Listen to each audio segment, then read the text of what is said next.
Bloomberg News. Okay, well, let's welcome our next guest, the always colorful Jim Rogers. He's chairman of Rogers Holdings, and he's right now visiting back to the United States. And I'm sure, Jim, enjoying the holidays at the moment, or the upcoming holidays. Well, likewise. Merry Christmas. Happy holidays. Same here, Jim. Okay, I've got to imagine that you're quite pleased with the fact that the Senate rejected the auto bailout bill. You've been against any of these type of rescues.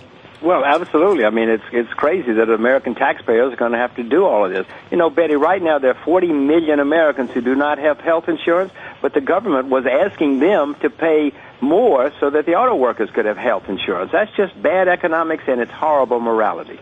You know, but we did have Jack Bogle on earlier who says he doesn't think GM is going to fail. He thinks, in fact, the government will come in with other options. There's some talk, of course, of using the TARP funds for this. Betty, it would be good for GM to fail. Then they could renegotiate a lot of bad contracts, clean up a lot of bad mistakes.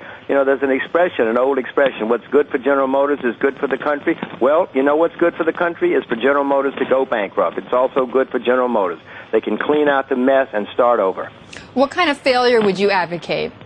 What kind of failure? I mean, some are saying some sort of a prepackaged bankruptcy. Some are talking about all-out liquidation. I mean, what kind of failure do you think would be the best? There's no reason to liquidate General Motors or Chrysler or any of them, I don't think.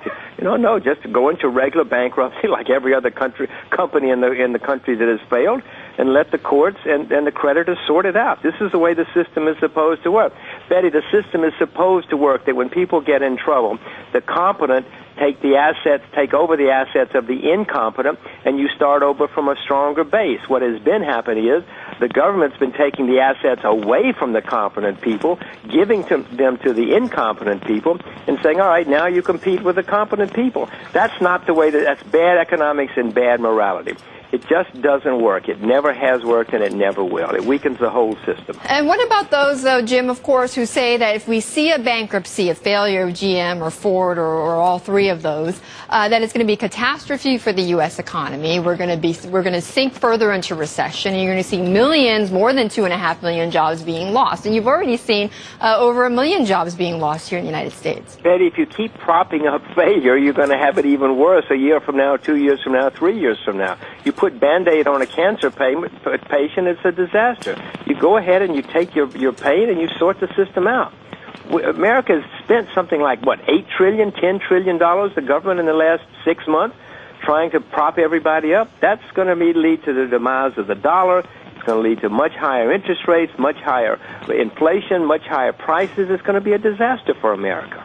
Jim, do you believe that the United States will continue to have a viable auto industry? Of course they will. And it's not going to be what it was before. But Betty, the only way it's going to be viable is to let the automobile companies sort out their mistakes. They're going to have to change a lot of commitments they made, which were disastrous commitments. They never should have been made in the first place.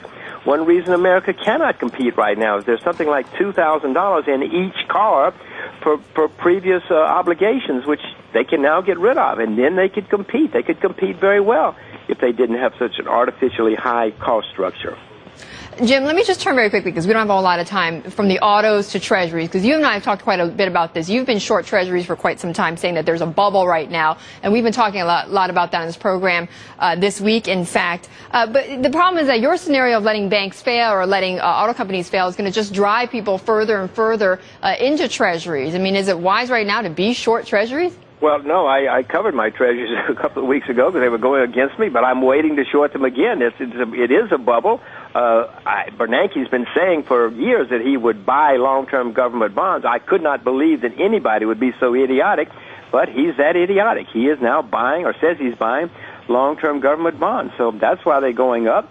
In the end, it's the last bubble left, Betty. I cannot imagine why anybody would give money in U.S. dollars to the U.S. government for 30 years to have 3 or 4% or 2 or 3%. It is insane, but that's what bubbles are. Okay, Jim, we've run out of time, but always nice to see you, of course, or to hear from you. And take care of yourself. Jim Rogers, chairman of Rogers Holdings. Hear more Bloomberg News reports on the Bloomberg Terminal at AV Go, on Bloomberg Television, and on Bloomberg Radio. Copyright Bloomberg LP.